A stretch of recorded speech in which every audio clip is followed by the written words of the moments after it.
Boa noite, senhores. Estamos conectados? Me ouvem bem?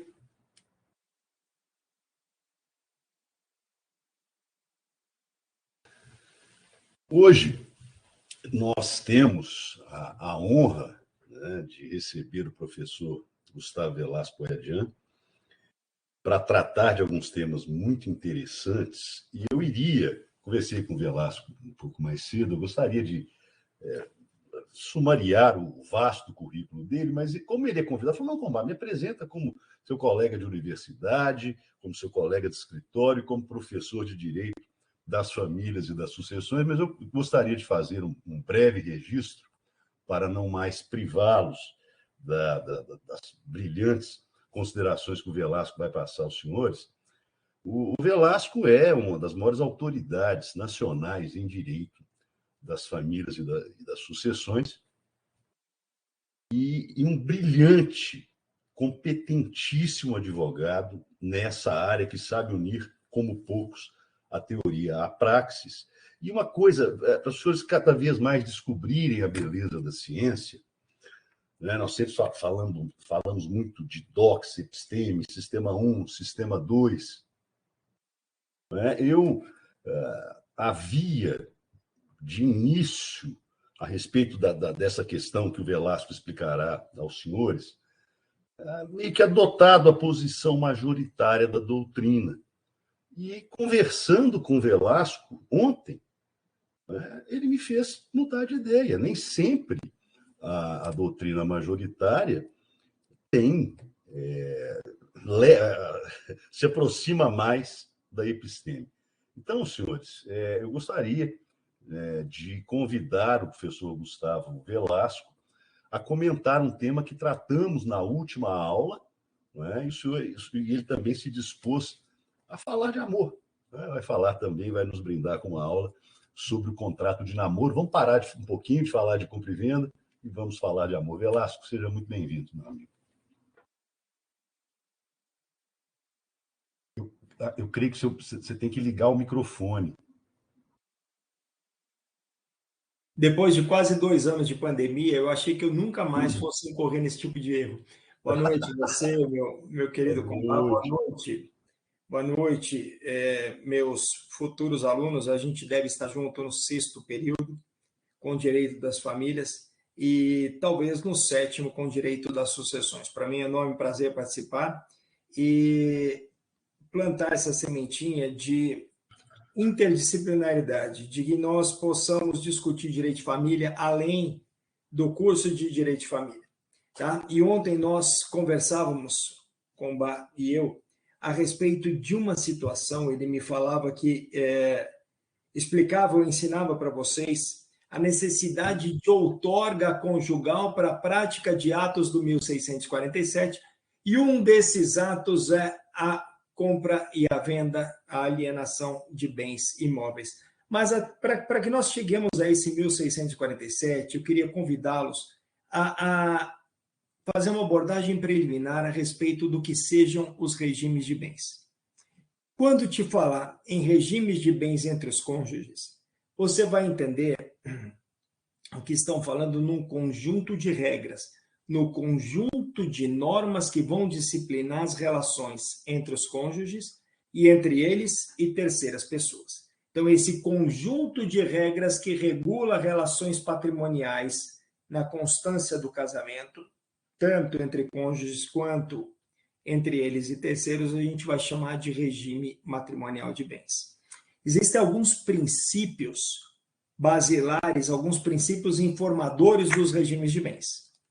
O primeiro deles é a pluralidade de regime. O Código Civil brasileiro, ele não prevê apenas um. Na verdade, ele prevê 4 regimes de bens, sendo possível, inclusive, que a pessoa que vai se casar opte, escolha fazer um regime misto, um regime híbrido, que seria a combinação das regras de outros regimes. Ela cria um regime próprio. Então, o enunciado das jornadas de direito civil, o enunciado 331, que permite que essa situação de criação do regime misto ocorra. Tá. No Brasil, o regime supletivo, o regime legal, é a comunhão parcial de bens. O que significa regime supletivo ou regime legal? Se você não fizer pacto antinupcial, o regime vai ser o da comunhão parcial. Significa que, para um casamento não se dá pelo regime da comunhão parcial, existe necessidade de elaboração de um documento para pactuar regras distintas. E esse documento recebe o nome de pacto antinupcial. Tá certo? Muito bem, a comunhão parcial passou a ser o regime supletivo legal no Brasil em 26 de dezembro de 77. Até 77, o regime supletivo era a comunhão universal de bens. Além da comunhão parcial, a gente vai ter, seguindo a ordem trazida pelo Código Civil, a comunhão universal de bens, a participação final nos aquestos e um último regime, a separação de bens. Eu falo último, mas esse último entre aspas, porque a gente vai compreender que a separação de bens ela se subdivide em separação convencional, que é aquela escolhida por quem vai se casar, ou separação legal, também chamada de obrigatória, que é decorrente da própria lei. Ainda vou pedir mais um pouquinho da paciência de vocês para que nós expliquemos rapidamente as regras de cada um desses regimes. E eu vou procurar utilizar alguns recursos didáticos. Quero deixar vocês à vontade para fazer qualquer questionamento, mesmo no meio da minha explicação. É um prazer a gente poder conversar, tá? Então, na comunhão parcial de bens, nós temos fundamentalmente 3 massas patrimoniais. Comunhão parcial de bens, 3 massas patrimoniais. Patrimônio do cônjuge A, patrimônio do cônjuge B e o patrimônio do casal. Quando eu falo em patrimônio do cônjuge, eu estou me referindo aos bens excluídos da comunhão, aos bens particulares, aos bens em que não é possível o pleito de meação. Esses bens particulares, eles estão nos artigos 1659 e 1661 do Código Civil. No regime da comunhão universal, eu vou abandonar essa ideia de 3 massas patrimoniais. Eu vou compreender também, por uma questão meramente didática, a existência de uma única massa patrimonial, o patrimônio do casal. No regime da comunhão universal, entende-se a existência de um condomínio conjugal quase que absoluto, quase que pleno. E eu utilizo a palavra quase, porque apesar de o regime ser o da comunhão universal, existem bens que também estarão excluídos, que estão descritos expressamente pela norma, os bens do artigo 1668. Você não precisa, nesse momento do seu curso, saber. Vamos falar de mais regime? Vamos pegar a participação final nos aquestos, que está normatizado a partir do artigo 1672. Olha lá. Primeiro ponto a ser observado, é uma inovação, é uma criação do Código de 2002. Consiste num regime que combina regra de outros regimes. Perceba que o nome é participação final nos aquestos e não comunhão final nos aquestos. Por que ele combina a regra de outros 2 regimes? Simples. Na constância do casamento, cada cônjuge tem o seu próprio patrimônio. Cada cônjuge administra livremente o seu patrimônio. No momento do divórcio, vai ser levantado o que foi adquirido a título oneroso, o que foi comprado. Esses bens que foram comprados são os aquestos. E em cima deles vai haver o direito do cônjuge que comprovar o seu esforço na aquisição, direito a ter parte sobre ele. Entendam que não é comunhão de aquestos, não é dividir igualitariamente, mas é uma divisão de acordo com a participação na aquisição. E, por fim, a gente tem o regime da separação. Meus caros, se na comunhão parcial eu tinha 3 massas patrimoniais Na comunhão universal, apenas uma massa patrimonial, aqui a gente vai ter duas massas patrimoniais, o do cônjuge A e o do cônjuge B. Eles têm completa liberdade para administrar o seu patrimônio, podendo inclusive alienar bens imóveis sem a necessidade da vênia conjugal, da outorga conjugal. Então, percebam que dos 4 regimes, o único que se tem liberdade para alienação de bens imóveis, sem a autorização do outro cônjuge, sem a outorga conjugal, é a separação de bens. Fala, mas professor, só essa situação? Não, tem uma outra, mas é excepcional. No regime de participação final nos aquestos, pode constar do pacto antinupcial a liberdade para venda de aquestos, sem outorga. Desculpa. A liberdade para venda de imóveis, sem outorga, desde que esses imóveis não sejam aquestos, desde que se tratem de bens particulares. Você está me entendendo? Vocês estão me entendendo? Tá. Essa necessidade de outorga conjugal é, em realidade, uma legitimação. Oi, Combate. Velasco, eu tenho uma dúvida. O regime da comunhão, o regime da participação final nos aquestos, ele é utilizado em larga escala? Eu confesso, aí é um argumento ad hominem. Eu só conheço uma pessoa que foi casada no regime da participação final nos aquestos e se separou. Uma pessoa, entre muitos amigos que tem. Então, é uma dúvida que eu tenho. É um regime que não caiu e nem cairá no agrado de ninguém. A resposta é muito simples. A operacionalização desse regime no momento do divórcio é muito difícil. A professora da USP, a professora Silmara Quinelato, chama esse regime de regime contábil. Professora Maria Helena Diniz fala que é interessante para um casal de empresários em que há completa independência financeira de ambos. E por que a Silmara Quinelato fala em regime contábil? Você imagina a bagunça nos autos de um divórcio em que você vai ter que juntar a explicação financeira e uma explicação contábil para demonstrar o montante da aquisição feita por cada um dos dois. Então, não vai colar. Você conhece um caso. Eu me deparei com 3 casos até hoje. Eu advogo nessa área há 23 anos, né? E vi 3 casos. E nenhum dos 3 eu atuei no divórcio. Foram casos de consultas que me foram feitas no escritório, nesse momento em que pensava-se a respeito do divórcio, tá? Mas é um regime que não caiu, nem cairá no agrado da população brasileira. Obrigado. Tá bom?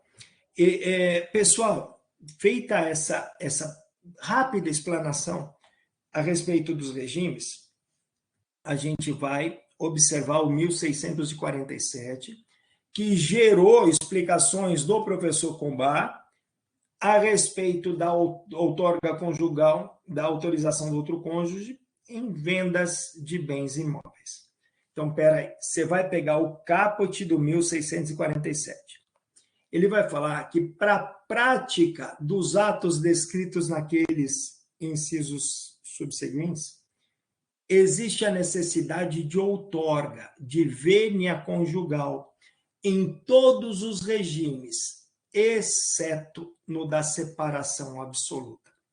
Então, peraí.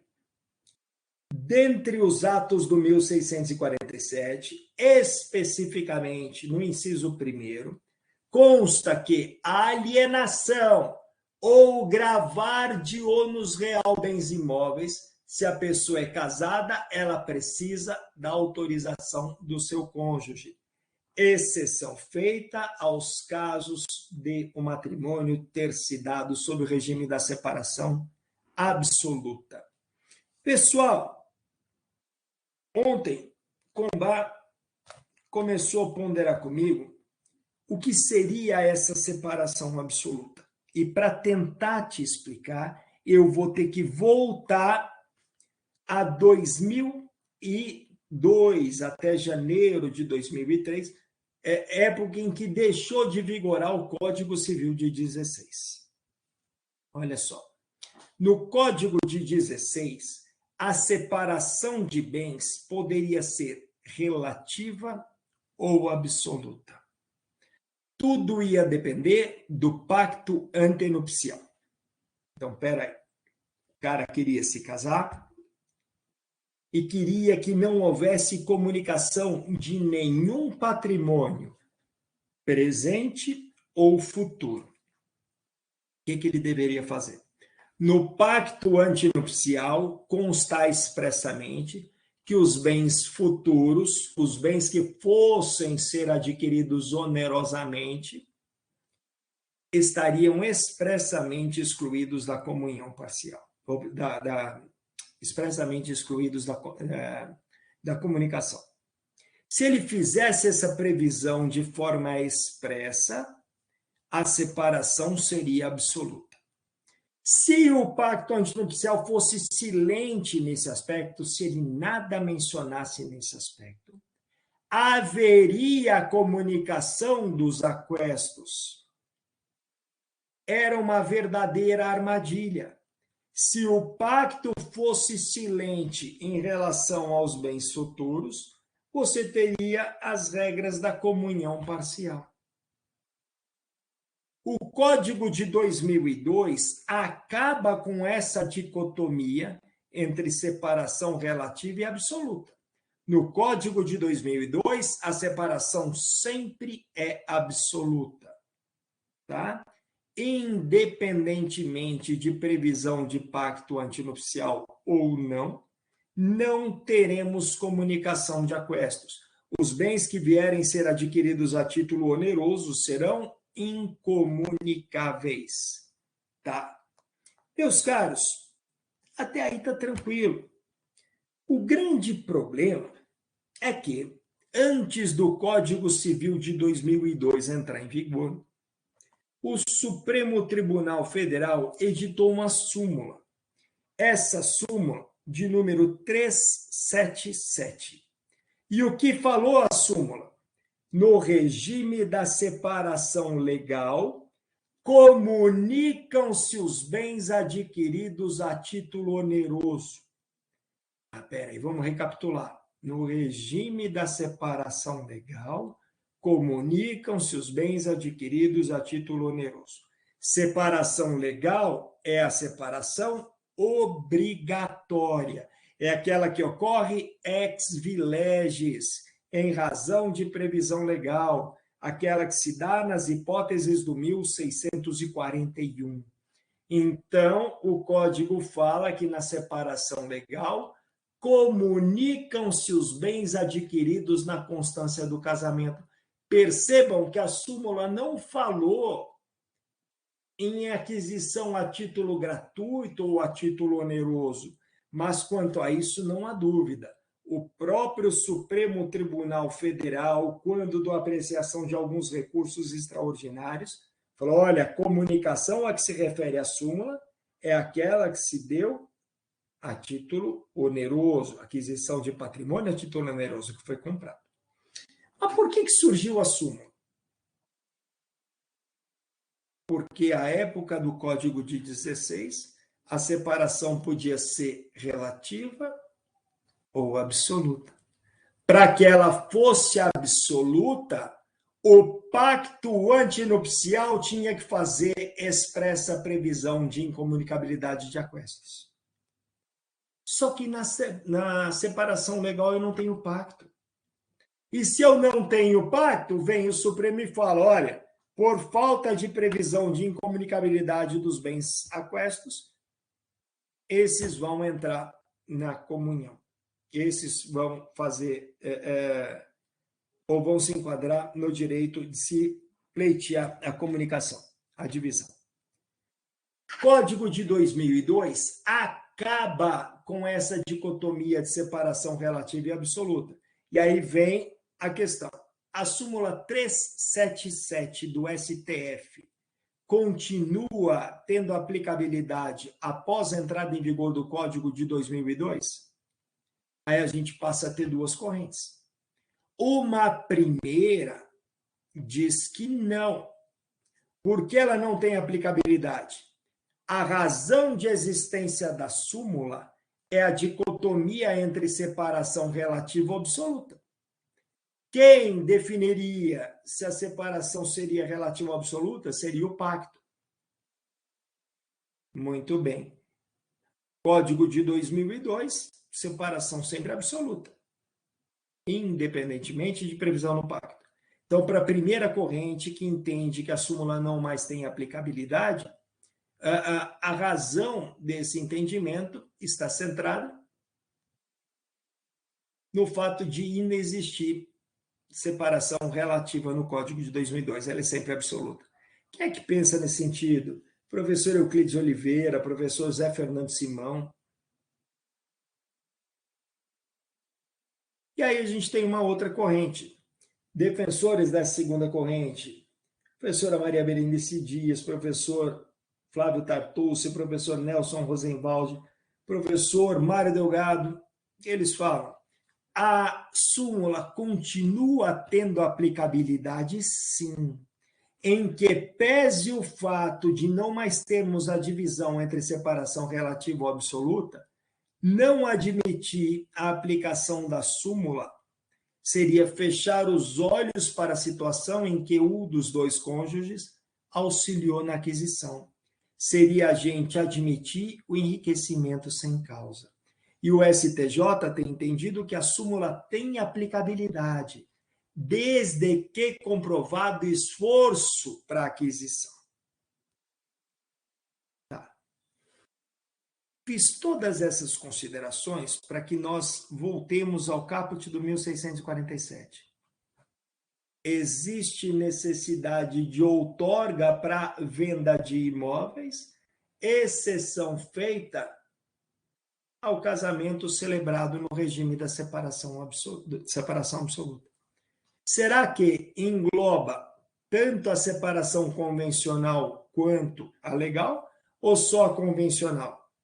Olha só, meus caros, para quem entende que a súmula continua tendo aplicabilidade, isso valia para os casos de separação convencional, do 1687 e 1688, e não para a separação obrigatória do 1641. Certo? Antes de partirmos para o próximo assunto, eu queria ouvir vocês. Conseguir me fazer entender?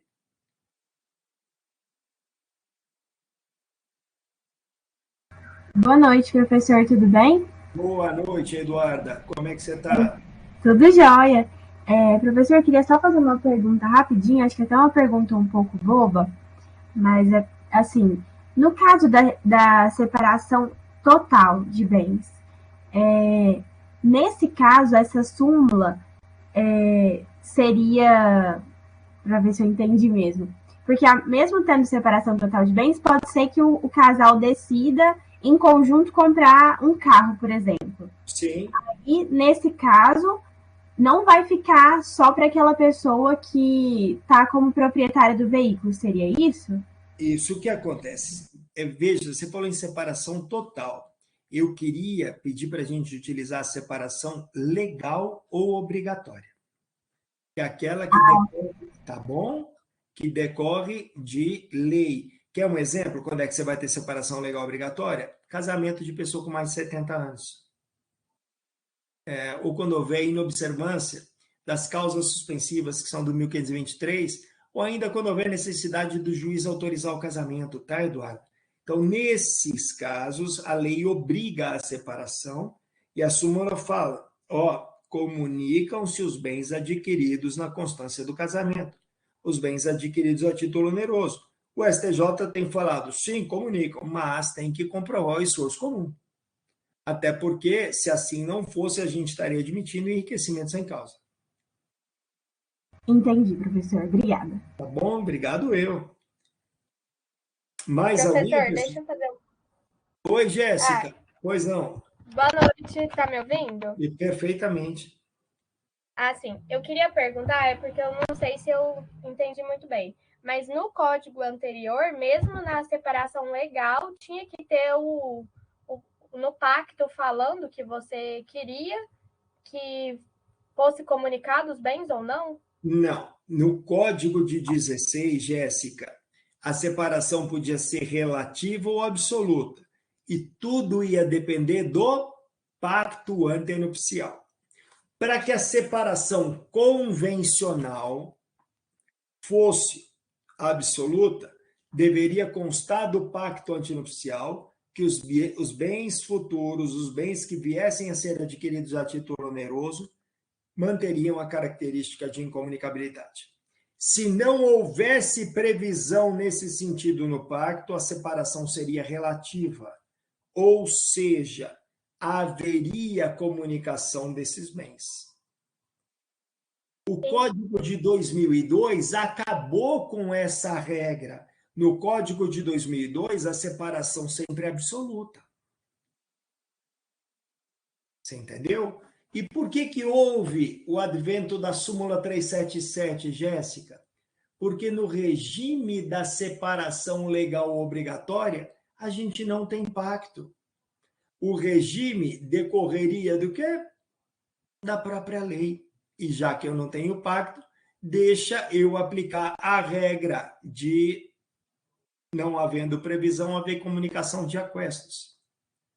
Só que no Código de 2002 essa situação não mais existe, tá bom? Então, na separação convencional, que está aí na tela de vocês, o professor Combá coloca separação convencional, artigos 1687 e 1688, aí ela é sempre absoluta. Professor, Oi, Mário. Ouça esse texto aqui, eu não entendi bem, eu queria que o senhor me explicasse melhor ele.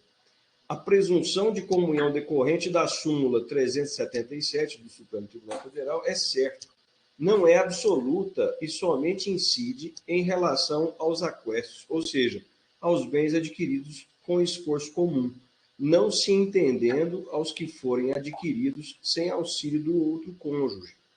A inexistência de contribuição ou esforço comum para a aquisição de imóvel a título oneroso, contudo, deve decorrer do próprio título aquisitivo ou ser reconhecida pela própria via jurisdicional, quando inexistente, sobre essa matéria consenso entre os cônjuges ou seus herdeiros na hipótese de terem falecido.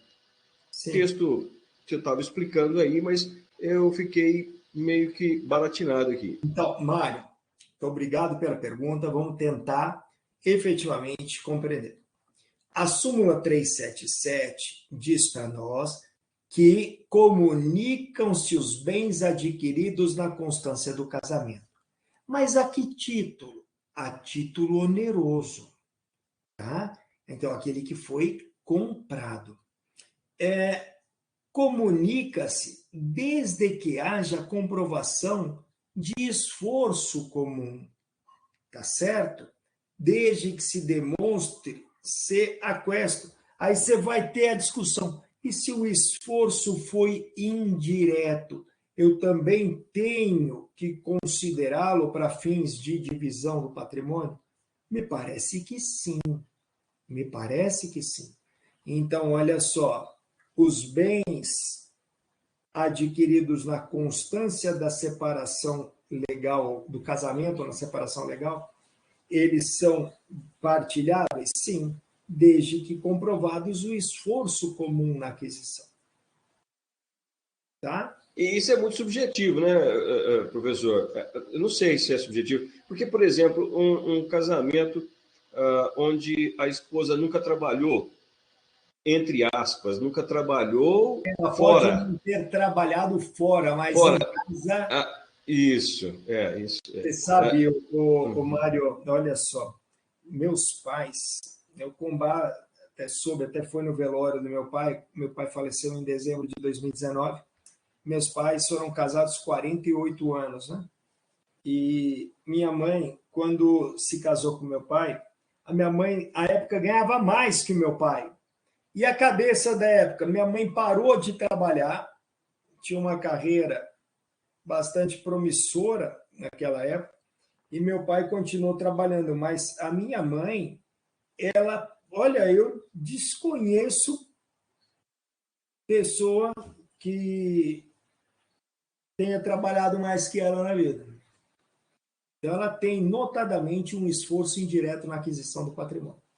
O meu exemplo, professor, eu tenho 34 anos de casado e a minha esposa nunca trabalhou fora, mas ela deixou de trabalhar para criar os filhos. E sem ela, eu não teria conseguido nada, porque ela me apoiou profundamente em tudo. Então, eu não vejo, assim, a questão da comprovação de que ajudou a adquirir bens onerosos, essa comprovação ela não está diretamente inerente ao trabalho fora de qualquer das partes. Sim. Eu consegui te responder, meu cara? Sim. Muito bem.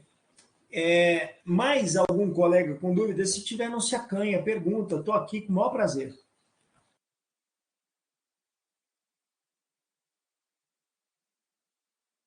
Muito bem, pessoal. Então, já que não houve mais dúvidas, eu vou depois disponibilizar meu e-mail. Se quiserem manter contato, grande prazer, tá?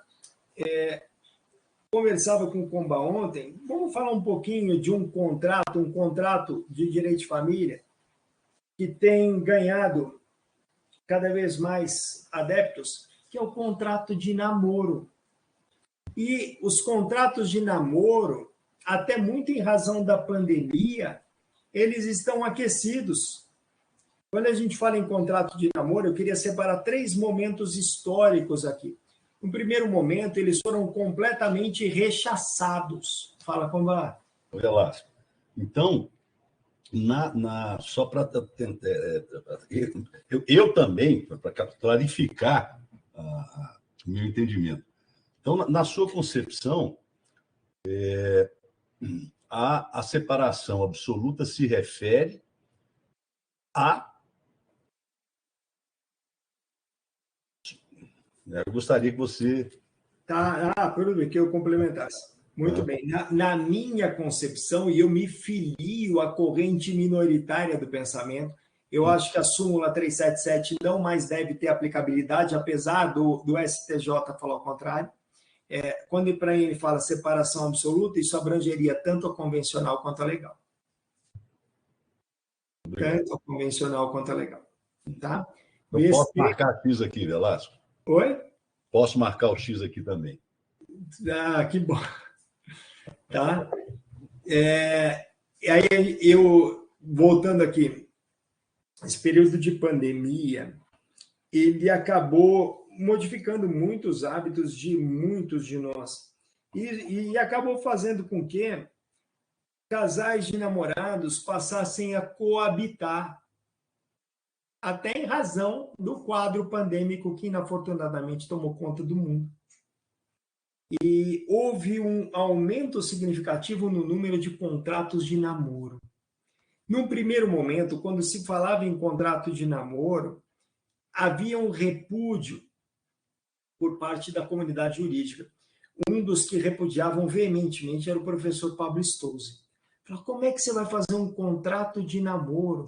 O objeto desse contrato de namoro, ele não é juridicamente possível. Por quê?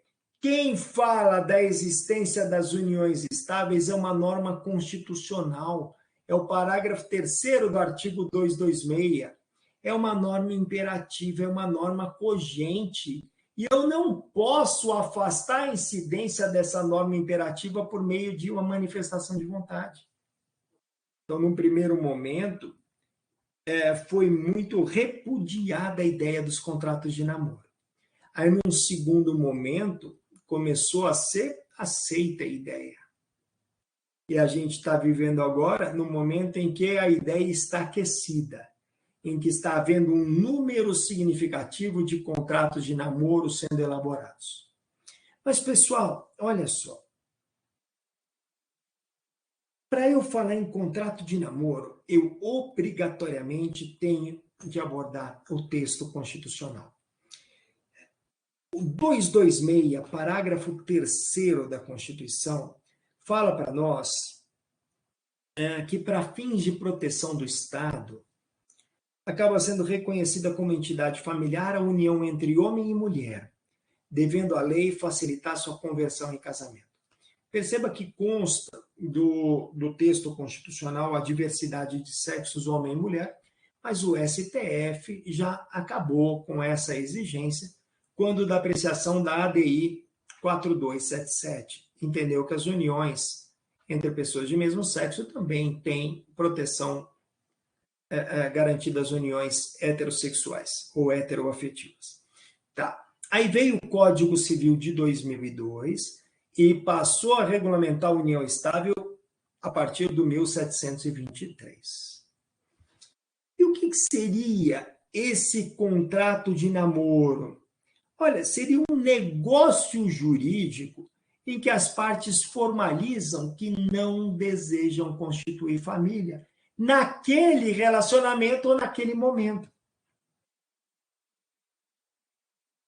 Falar, mas desejo, Gustavo? Sim, porque o 1723 do Código Civil, ele traz requisitos para a constituição da união estável, e um deles é subjetivo, que é o ânimos de constituir família. O que separa um namoro sério, prolongado, de uma união estável? O ânimos de constituir família. No namoro, o ânimos pode inexistir ou pode ser futuro. Na união estável, o ânimos é atual. O ânimos é presente. E esse contrato de namoro seria um negócio jurídico em que as partes se manifestam de forma expressa que não desejam constituir família naquele relacionamento, ou com aquele parceiro, ou naquele momento. Você coloca aí, no contrato de namoro, os contratantes afastam os elementos constitutivos das uniões estáveis que estão no 1723. Olha que interessante. Ninguém questiona se o relacionamento existe. Ele existe. E está sendo atestado no contrato de namoro. A questão reside no elemento subjetivo, que é a intenção de constituir família. Namoro não é família. Namoro não gera efeitos jurídicos.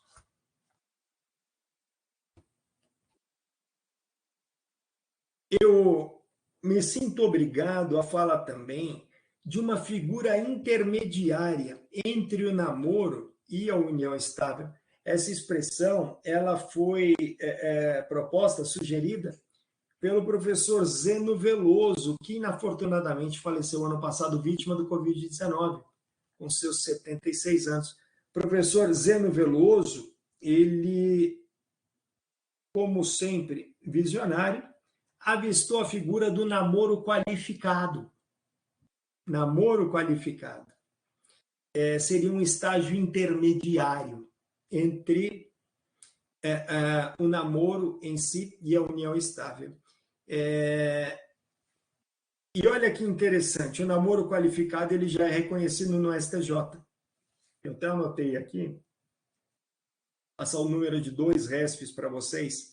Primeiro é 1.263015 de 2012. Relatora a ministra Fátima Nancy Andrighi. E o segundo, 1.454643, relator Marco Aurélio Belize. Vocês vão me permitir a leitura de 2 parágrafos, um de cada um dos RESPs. No primeiro, que teve como relatora a ministra Nancy Andrighi, constou o seguinte: na relação de namoro qualificado, os namorados não assumem a condição de conviventes porque assim não desejam. São livres e desimpedidos, mas não tensionam naquele momento ou com aquela pessoa formar uma entidade familiar. Nem por isso vão querer se manter refugiados, já que buscam um no outro a companhia alheia para festas e viagens. Acabam até conhecendo uma família do outro, posando para fotografias em festas, pernoitando um na casa do outro com frequência.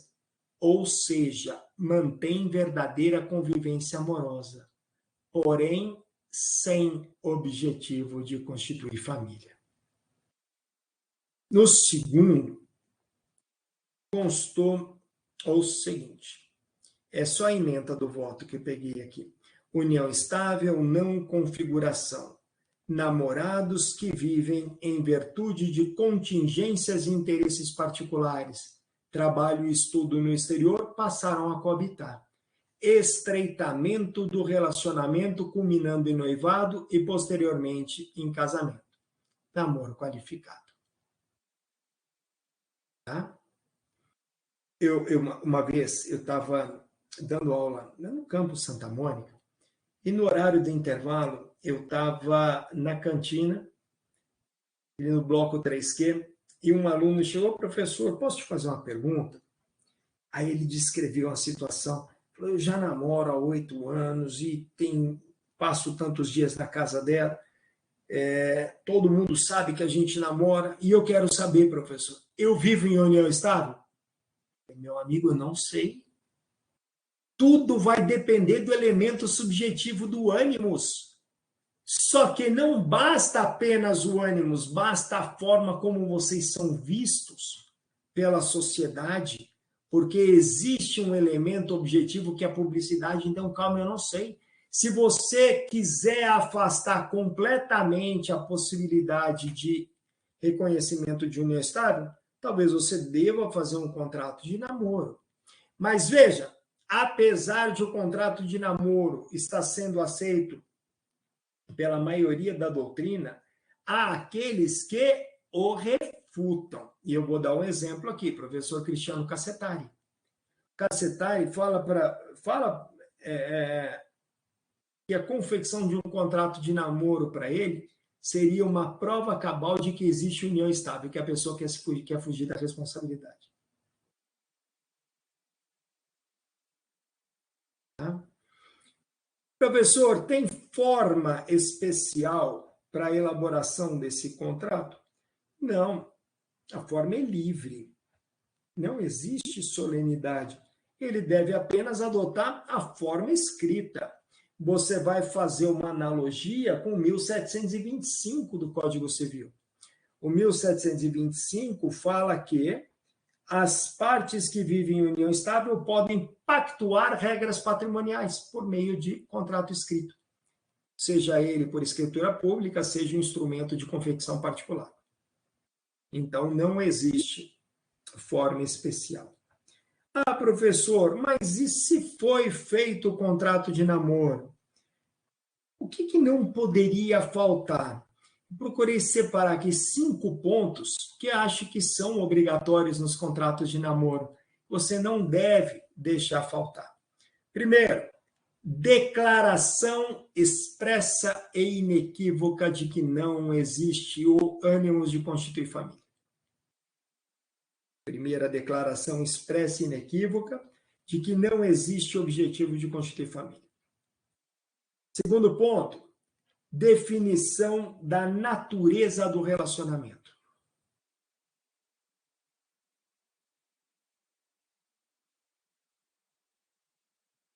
Próximo, regras principais que disciplinam o relacionamento.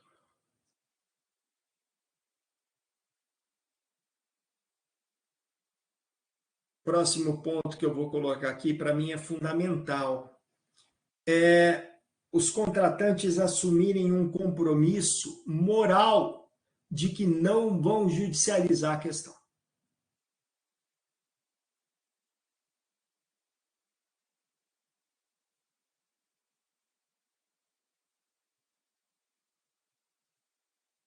E um último ponto, pessoal, que também não deve faltar. As partes estabelecerem os contornos futuros patrimoniais de uma futura união estável. Aí, se essa relação vier a se tornar união estável, quais serão as regras patrimoniais?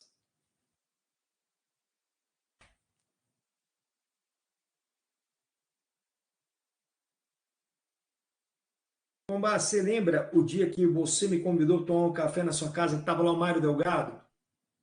E a gente conversando, Mário Delgado e eu, a gente conversando sobre o contrato de namoro. E aí eu falei, olha, eu acho, Mário, que na pior das hipóteses, se tudo der errado no contrato de namoro, pelo menos você tem a prova de naquela data em que o contrato foi assinado não havia o ânimo de constituir família. Então você tem um elemento, um forte elemento comprobatório de inexistência da união na data da assinatura. Se isso vai valer depois ou não, eu não sei, mas naquela data inexistia. Tanto que ambos assinaram livre de coação. Eu queria... Oi, pois não. Oi, Combate. Não, eu não, acho que foi algum aluno que está perguntando aqui no chat. Gente, vocês anotaram primeiro elemento, a Ana Vitória respondeu, declaração de que não há o ânimo de constituir família. Isso. Tá bom? Eu quero sugerir uma obra a respeito dessa temática, que é de uma professora da Federal do Paraná, a professora Marília Pedroso Xavier, editora Foco. A obra, ela já nasceu como referência no assunto. Foi a dissertação de mestrado dela, tá? E toda edição que sai esgota. Marília Pedroso Xavier. Vai a indicação, obra muito, muito legal, muito didática. Eu não sei, meu caro Combá, se efetivamente era isso que você esperava e se eu pude contribuir com a turma de contratos. Sabe que eu fui professor na UFO de contratos, eu estava te falando isso semana retrasada, né? E quando eu fiz o meu concurso, comecei a dar aula de contratos. E eu lembro que eu dava aula no matutino e você no noturno. Exato. Eu agora, no mês de março, eu completo 19 anos como professor da UFO. Tempo voa, né? Tempo voa. No próximo dia 1º de março, eu completo 30 anos da data em que eu entrei na UFO como aluno. Então, foi em 1º de março de 92. Nós estamos chegando perto da data em que vai completar 30 anos que eu adentrei ao campus Santa Mônica pela primeira vez. E aí foi como aluno, né? Tempo voa. Esse ano minha turma completa 25 de formado. É que eu sou muito contrariado com o passar dos anos e os cabelos brancos, mas aí eu fico tranquilo depois quando eu paro e penso que a outra opção é muito pior. Então, que o tempo passe mesmo. O tempo... Professor, Oi? fazer uma observação aqui. É muito interessante como é dinâmico, e tem que ser dinâmica a lei, ou as coisas, né, da vida. Namoro, na minha época, era namoro, não precisava nem de fazer contrato. Namoro era pegar na mão, era no máximo você ir na casa da namorada, visitá-la e pronto. E isso assim com a anuência dos pais ainda por cima. Isso na minha época. Agora, era bem separada a questão, convivente era convivente, namorado era namorado, né? Então não precisava de contrato. Mas hoje, então, é necessário que haja contrato, porque namorado é convivente, uma grande parte. Acontece muito isso. E a questão aí é que você falando que há controvérsias, né, de alguns que não são a favor desse contrato de namoro. Eu vejo a questão assim, esse que não seria um contrato entre as partes, e aí então isso interpartes, se eles concordam que é um contrato de namoro, há oponibilidade nisso? Aí, por isso a necessidade dessas colocações, desses 5 quesitos que o senhor colocou aí.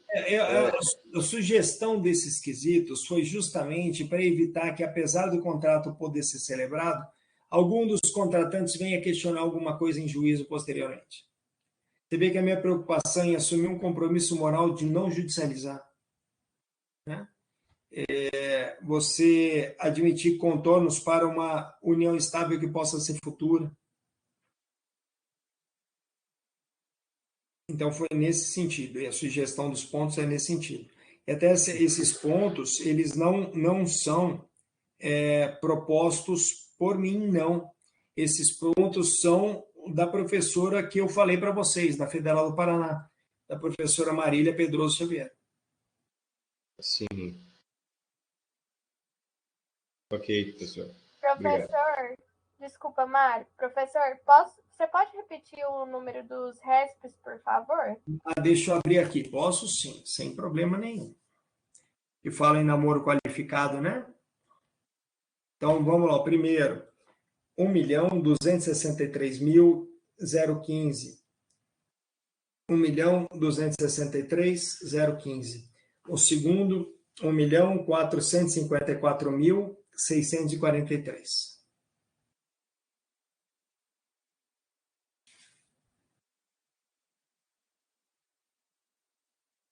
Certinho, obrigada. Imagina. Pessoal, quiserem meu e-mail para a gente manter contato, esclarecer alguma dúvida, anotem, por favor. O e-mail é gustavo@velascoeprado.com.br.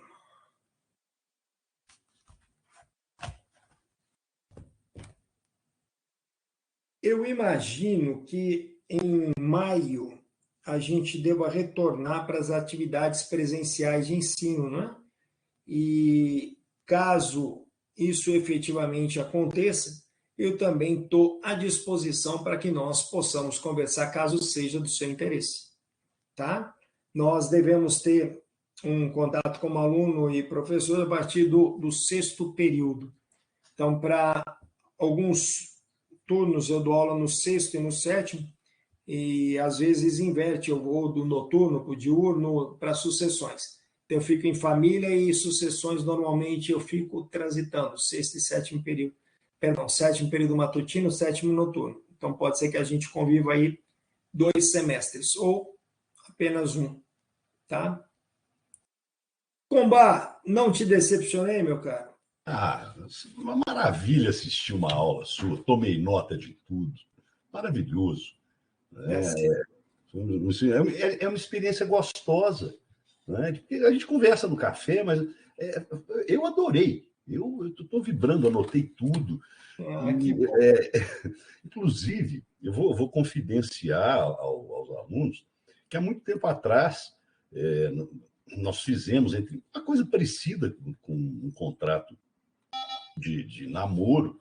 Né? Eu levei para você corrigir no seu escritório, lembra disso? Lembro. Sei lá, um tempo atrás. Né? Deve ter uns 5 anos aquilo, né? Eu nem lembro, tem um bom tempo. Né? Porque e eu vivi isso. Há situações em que não fica muito evidente se é um namoro, se é união estável. Isso às vezes não é tão linear, principalmente quando essa questão desborda em juízo. Você se lembra o caso através do qual eu fiquei conhecendo pessoalmente o Mário Luiz Delgado?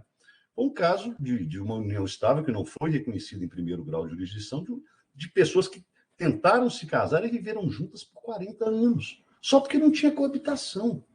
Né? Então, quando a definição do litígio, ela não tem critérios tão lineares quanto nós aqui fazemos ciência. Não é? Porque há vieses cognitivos, a condução do processo, às vezes, pode influenciar, né? Testemunhas, como dizia Eduardo Culturi, né? A prova testemunhal é a prostituta das provas, testemunha mente. Então, daí a importância de nós sempre, como fizemos aqui, sempre tentamos aliar a teoria à praxis. Né? Como dizia o saudoso... Não sei se ele está morto. O Vilaça está vivo, Velasco? Acho que faleceu. Acho que faleceu, Álvaro Vilaça Azevedo. E com toda certeza, ele foi durante muito tempo o maior civilista vivo desse país. Né? Sem dúvida. Vilaça não, figura. Fui contratar um parecer na casa dele, que ficava dentro do condomínio. Era uma casa-escritório. Nós passamos a tarde inteira. O que eu aprendi? O Vilaça era fabuloso, alegre, gostava da ciência. E também era um advogado. Foi diretor da USP.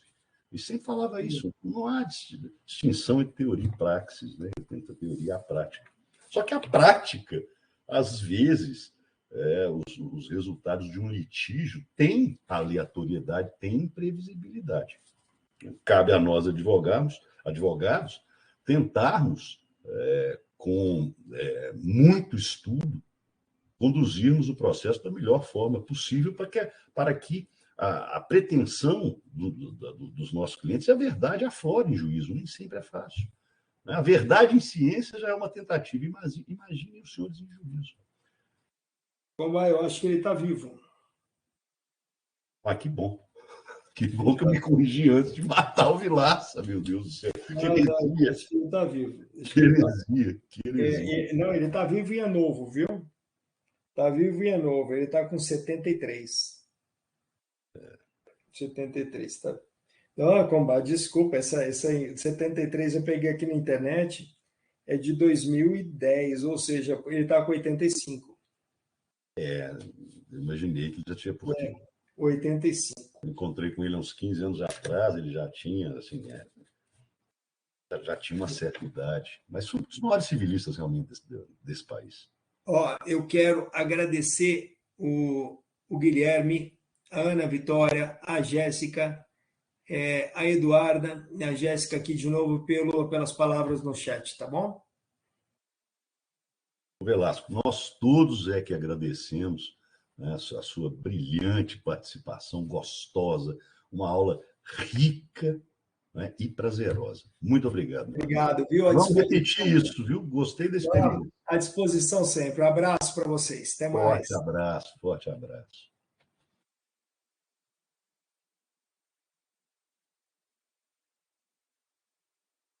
Pois bem, senhores, não sobrou um pequeno tempinho de aula. Os senhores querem prosseguir? Foi muito legal, né?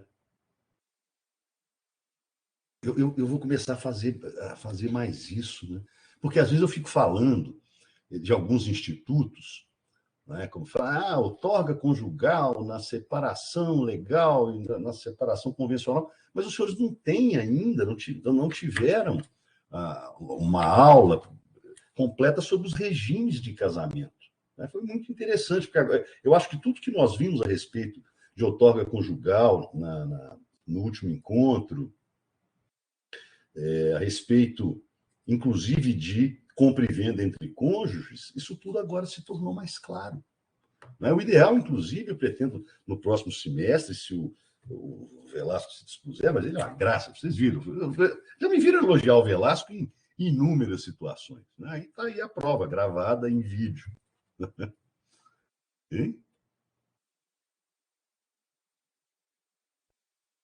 Poderia? Não, Jéssica. Legal. Vamos convidar um colega penalista. Tem temas que têm uma certa conexão. Né? Cláusula penal? Não. Cláusula penal está mais para multa. Né? Gostei, Vitor. Mas, porque, assim, às vezes, surge no decorrer da aula, nem que a gente faça dessa maneira. Eu vejo, olha, eu estou vendo que os alunos não estão muito seguros a respeito de um tema, foi mencionado alguma coisa de direito penal, seja antes, seja depois, porque a gente nunca sabe onde vai chegar ao final de uma aula, aí vou fazer questão de convidar também, se surgir algum tema penal relacionado, que nós relacionado ao assunto que estamos a abordar, né? Vou convidar um colega penalista. O que é tim penal? Time do penal, professor. Time do Eu penal. gosto mais de penal do que de civil. É. Eu tento gostar, eu tento estudar. Criminologia eu gosto. Mas quando eu chego na dogmática penal, eu acho enfadonho. Meu pai tentou que eu estudasse. E todo mundo tenta que eu estude. Já assisti aulas do brilhante colega, o Fabinho, outro dia, mas aí acaba que o tempo... Eu também confesso que eu não tenho aquele tesão no direito penal. Criminologia eu acho legal. Criminologia é top, é top. O Edierno, grande colega, fantástico, Edierno extremamente capacitado. Mas se surgir algum assunto, eu vou convidar o Fabinho, o Edierno. Pois bem, eu tento, mas assim, eu fico engatinhando. Quem sabe um dia também, quem sabe um dia. Pois bem, então vamos aproveitar o restinho da aula aqui, já que estamos conectados. Vamos falar das obrigações. Professor, Não, pois não, Eduardo? aqui, ó, percebi que a minha dúvida não é uma dúvida só minha. A gente quer saber se você dá aula de casa ou do escritório. Hoje eu estou em casa. Raramente eu fico no escritório. Ah, tá. Não, é porque eu vejo que você sempre tá de terno. Eu falo assim, gente, será que ele tá no escritório, porque ele tá, assim, arrumado? Minha mãe passa aqui e fala, gente, seu professor dá aula de terno. Eu falo, acho que é porque ele tá no escritório. Não, é engraçado. Além do hábito, e nós somos seres de hábito, eu coloco pelo menos o blazer, a gravata, não que a gravata incomoda, em respeito à universidade e aos senhores. É um hábito. Eu me lembro que, do semestre, eu me lembro que quando eu entrei, o Velasco fez 30 anos do ingresso na UFO, eu ingressei na UFMG em 1988, eu já nem sei fazer essa conta, eu fiz esse ano 30 anos de formado. Como é que é? Só não pode usar short e afastar. Não, eu coloco roupa, eu chego, eu gosto, eu tomo banho, coloco calça. É um hábito. Quase 30 anos lecionando de terno, agora eu já aboli a gravata. Já.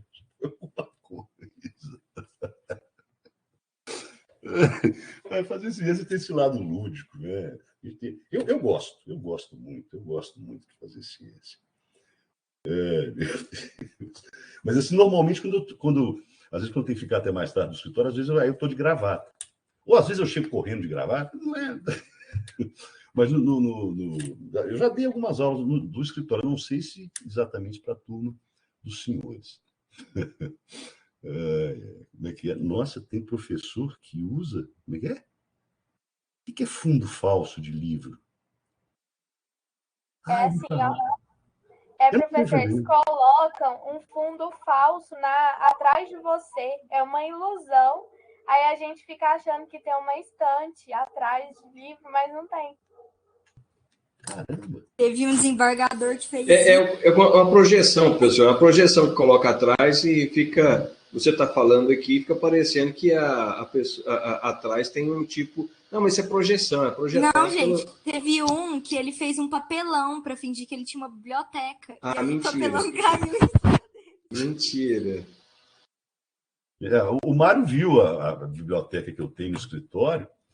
Mas se vocês quiserem que eu via. Eu não sei se ele leu, mas que tem um livro pra caramba, tem. Já consultei todos. Ler todos seria impossível, eu teria que ter 200 anos. Mas aqui eu tenho uma biblioteca. Deixa eu ver se eu consigo mostrar. Tem uma pequena biblioteca aqui. A do escritório é maior, mas. Ixi, peraí. Aí vou ter que desconectar algumas coisas. Não, mas não sei se. Uai, nossa. O que aconteceu?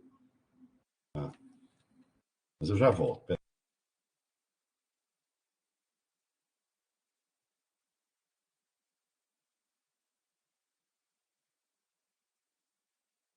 Muita coisa, tá doido. Ainda bem que tem internet hoje, pelo menos me economiza prateleira, viu, Combate?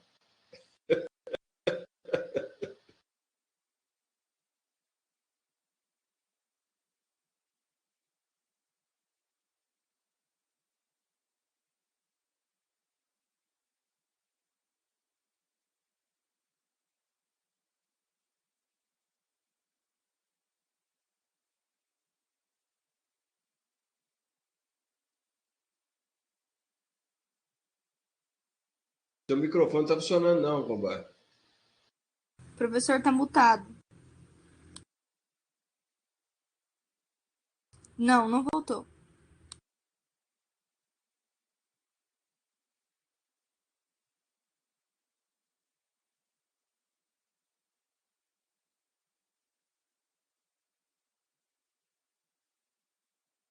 Não voltou.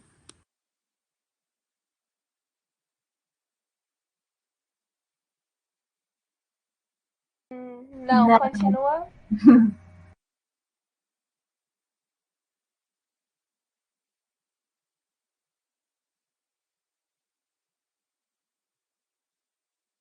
Ainda não. Eu acho que você tem que autorizar de novo, ou permitir que tenha acesso ao seu microfone. Talvez você esteja só como ouvinte. Não tá não, é porque abriu, tá aberto o microfone dele, mas não tá saindo. Olha lá, você pode ver lá do lado ali, ó, que tá aberta a câmera e o microfone dele, mas ele não tá falando. Aí Não tá fechou, saindo. mas não tá saindo o som para nós, eu não sei por quê. Gente, isso acontece comigo também, professor. Você vai ter que sair da sala e entrar de novo. Comigo dá certo. Ah, tá. Não deu, professor, não deu. Você vai ter que sair e entrar de novo na sala.